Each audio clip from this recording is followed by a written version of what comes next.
उनका वाचन करने का आपको जो है यहाँ पर सौभाग्य प्राप्त हुआ है। तो हम प्रार्थना करते हैं परम श्रद्धेय आचार्य बिजलवान जी से कि आप मार्कंडेय पुराण के माध्यम से, समय 20 मिनट का है, 20 मिनट समय के अंतर्गत आप जो है हमको मार्कंडेय पुराण का के अंदर जो गौ तत्व है उसको हम सबके समक्ष रखने की कृपा करेंगे। श्रद्धेय आचार्य कमल नयन बिजलवान जी।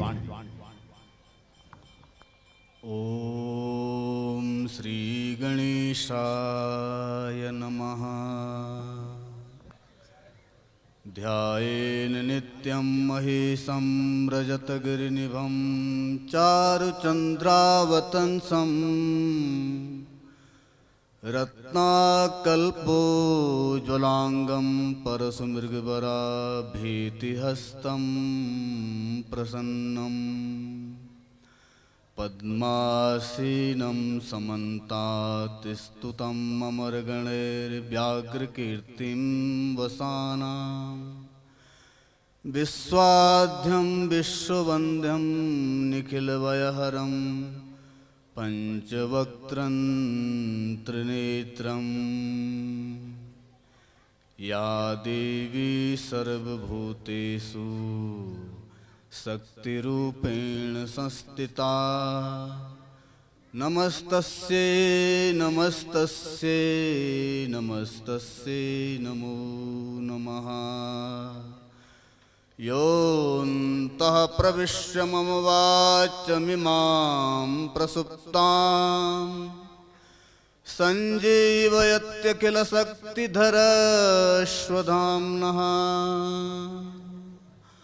अन्याश्च हस्तचरणश्रवणत्वगादीन् प्राणन्नमो भगवते पुरुषाय तुभ्यं। बोले गौ माता की, नागराज भगवान की, धेनुमानस सदग्रंथ की, रामचरितमानस की, समस्त 18 पुराणों की। परम आराध्य परब्रह्म भगवान नागराज जी के श्री चरणों में प्रणाम करते हुए दिव्या रामचरितमानस, दिव्य धेनुमानस सदग्रंथ और हमारे सभी 18 पुराण भगवान शेषनाग जी, सिद्ध यक्ष किन्नर गंधर्व वन देवी आछरी माछरी समस्त देवी देवडोलियों को नमन बंदन करते हुए गौ प्रतिष्ठा महोत्सव के संस्थापक पूज्य चरण गौ कृपाकांक्षी पूज्य सदगुरुदेव जी व्यास आसन पर जिनकी सरस वाणी से आप हम सभी लोग इस राम कथा गौटिका का श्रवण कर रहे हैं, ऐसे परम पूजनीय श्री सीता शरण जी और अपने बीच में राष्ट्रपति सम्मान से सम्मानित पूज्य चरण कोठारी जी, इस यज्ञ में श्रीमान श्री शिव प्रसाद सेमवाल जी को के चरणों में दंडवत प्रणाम करते हुए और इस यज्ञ के जो सफल संचालक हैं अपने अनुज भ्राता डॉक्टर रामभूषण जी, जिनकी प्रखर वाणी से हम सब लोग इस समय आनंदित हो रहे हैं। सिद्ध बाबा बालकनाथ की परम उपासिका साध्वी पूज्य चरण जी, इस गौ प्रतिष्ठा महोत्सव में गौ के महत्व को सार रूप में अपने अपने विभिन्न पुराणों से आप तक पहुंचा रहे हैं। हमारे सभी व्यास पीठों पर विराजमान पूज्य व्यास चरण के व्यास चरणों में नमन बंदन करते हुए आप सभी सामाजिक कार्यकर्तागण और समस्त उपस्थित भगवत चरणानुरागी गौ भक्ता, भगवान नागराज के अनन्य भक्त, परम सौभाग्य का विषय है कि इस पावन धरा पर हम इस गौ प्रतिष्ठा महोत्सव में गौ का दिव्य चरित्र श्रवण कर रहे हैं। और धन्य है यह धरती जहां ऐसे ऐसे महापुरुष जन्म लेते हैं। मैंने पूर्व में भी कहा था कि पुण्य भूमि में केवल पुण्य पुरुष ही पैदा होते हैं। जैसा जो साधक होता है, जैसी तपस्या हम इस जन्म में करते हैं, फिर जो हमें जन्म मिलता है दोबारा, तो पूर्व संचित कर्मों से प्रारब्ध का निर्माण होता है और प्रारब्ध के अनुसार हमें इस जीवन में जाति, आयु और भोग की प्राप्ति होती है। हम कैसी जाति में हैं, हम कितना सुख दुख इस संसार में भोगेंगे, कितनी हमारी आयु होगी, बस पूर्व कर्मानुसार हमें तब वैसी वैसी जगह प्रगट जन्म लेना पड़ता है। तो तासु पुण्य कृताम जन्म मनुष्याणाम दुजोतमः। इस पुण्य भूमि में, ये जो हमारे उत्तराखंड की पुण्य भूमि में, और उत्तराखंड की पुण्य भूमि में भी उत्तरकाशी जनपद में और उत्तरकाशी जनपद में भी ये जो चोपड़ धाम, ये सेम मुखेम, ये जो धरती है ये परम रम्य है, पुण्यमयी है। और इस पुण्यमयी धरती में कोई पुण्यशाली ही प्रकट होता है। तो ऐसी पुण्य भूमि में हम सभी लोग, आप सभी लोग इस पुण्य यानी पवित्र करने वाली जो दिव्य गौ कथा का हम आप सभी लोग श्रवण कर रहे हैं। मुझे भी कहीं ना कहीं मेरे भी कोई पुण्य रहे होंगे कि मुझे यहाँ पर मार्कंडे पुराण में मुझे भी निमंत्रण मिला और अभी आप सभी लोगों के परम अनुग्रह से इस मार्कंडे पुराण का मुझे वाचन का सौभाग्य मिला। मैंने पूर्व में भी कहा था कि मार्कंडे पुराण में तो सबसे पहले जो माँ है वही शब्द निकलता है ना। ये ऋषियों का पुराण है और ऋषियों का परम धन ही माँ है, गौ माँ है, शक्ति माँ है ना। तो इस पुराण में 134 अध्याय हैं और 9000 श्लोक हैं। इसमें विभिन्न ऋषियों का वर्णन करते हुए मार्कंडे ऋषि जी कहते हैं कि इस जन्म में गौ माँ ही हमको पवित्र करने वाली है।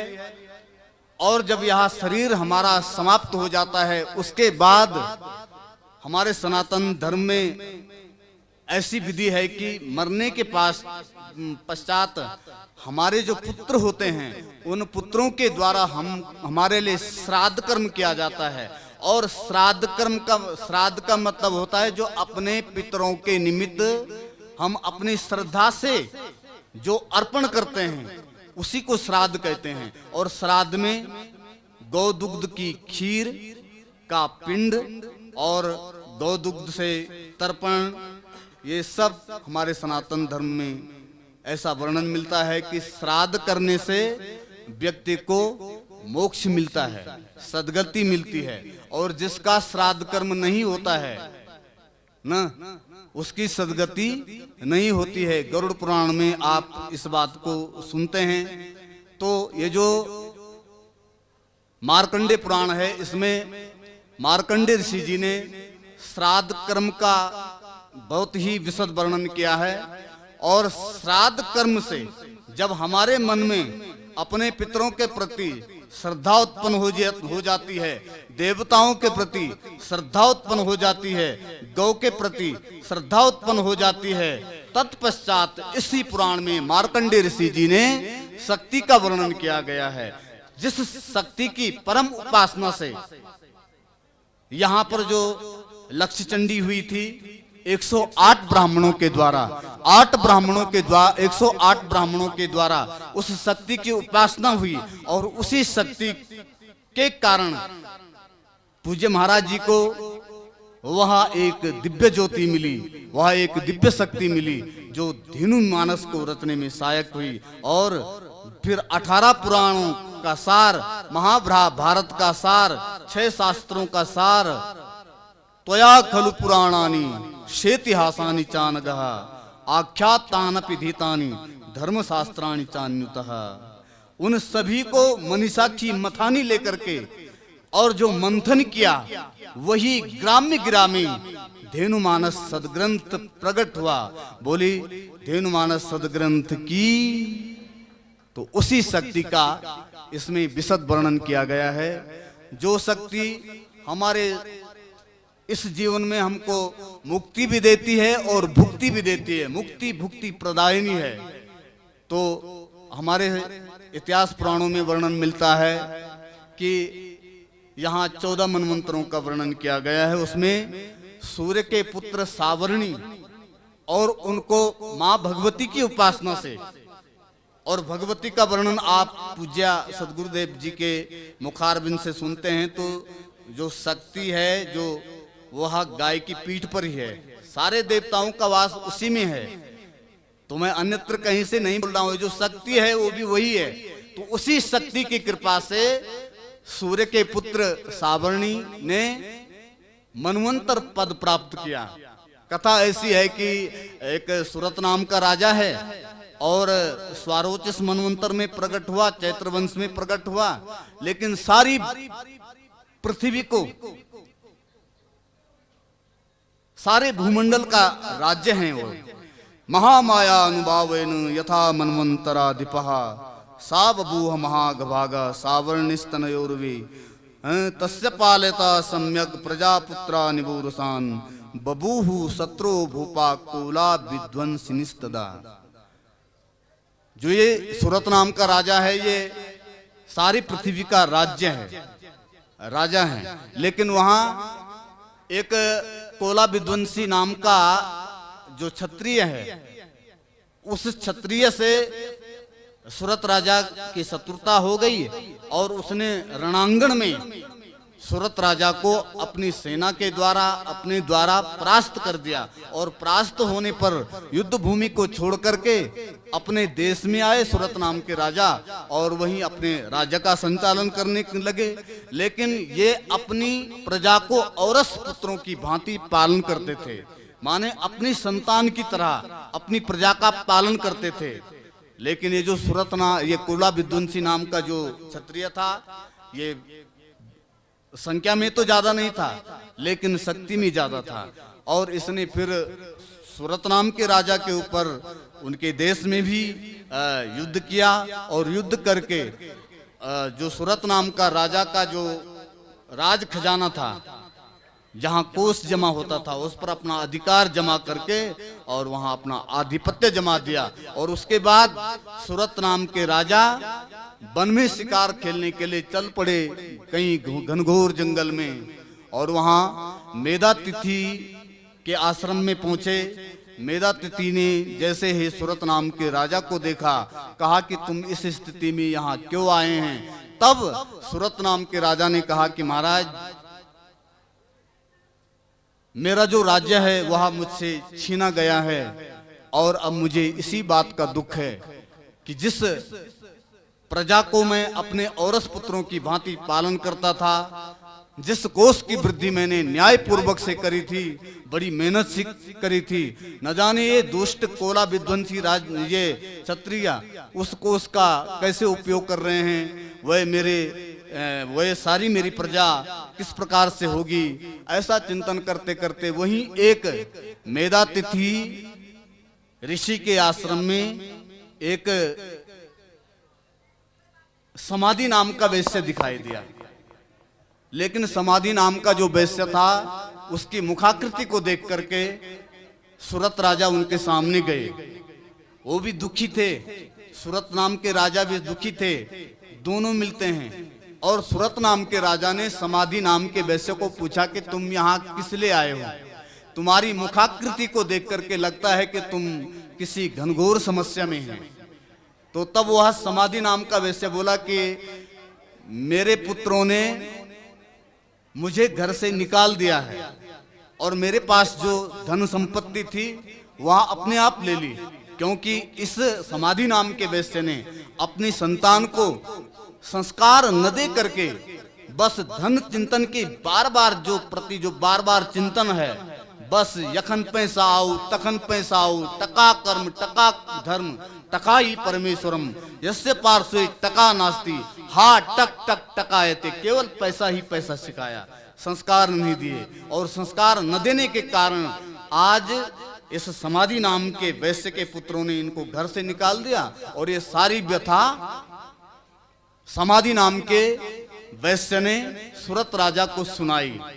तो तब मार्कंडेय ऋषि कहते हैं कि उनके बीच में ऐसा ही चर्चा चलती रही और फिर जो मेधातिथि हैं उन्होंने कहा कि भाई इस धरती में सुख शांति देने वाली तो केवल शक्ति है, और शक्ति की उपासना बताई और शक्ति की उपासना बता करके फिर उन्होंने शक्ति की उपासना की और फिर वहां जो है शक्ति की उपासना करके या देवी सर्वभूतेषु शक्ति रूपेण संस्थिता नमस्तस्यै नमस्तस्यै नमस्तस्यै नमो नमः, और फिर शक्ति की उपासना करके उनको शांति मिलती है, उनको उनका राज्य पुनः प्राप्त हो जाता है। तो कुल मिलाकर के कहने का अभिप्राय ये है कि मार्कंडेय ऋषि जी ने, जिसको हम दुर्गा सप्तशती के रूप में, नवरात्र के रूप में जिसकी आराधना करते हैं, वही उसी शक्ति का इसमें विशद वर्णन है। 13 अध्याय में 700 मंत्रों से दुर्गा सप्तशती का निर्माण इसी मार्कंडेय पुराण के अंतर्गत मिलता है। और फिर उसी शक्ति के फल स्वरूप यहाँ जो पूज्य सदगुरुदेव जी के द्वारा उपासना हुई है, वहाँ दिव्य धेनुमांस प्रकट हुआ है। लेकिन हमारे देश में बड़े बड़े राजा, बड़े बड़े विद्वान जब संसार में, अभी पूज्य भाई जी कह रहे थे कि गलत परंपराओं की और गौ हत्या की अग्नि जली हुई है, तो ऐसी स्थिति में, क्योंकि एक बार एक छोटा सा उपाख्यान सुनाता हूं कि एक बार घनघोर जंगल में बहुत भयंकर भीषण अग्नि प्रकट हो गई। आग से वह जंगल धधकता हुआ समाप्त होने जा रहा था, लेकिन उस घनघोर जंगल के जो राजा थे सिंह, उसने उस अग्नि को बुझाने का कोई प्रयास नहीं किया। वहां के जितने भी वन्य जीव थे उन्होंने उस अग्नि को बुझाने का कोई प्रयास नहीं किया, वो भागने लगे।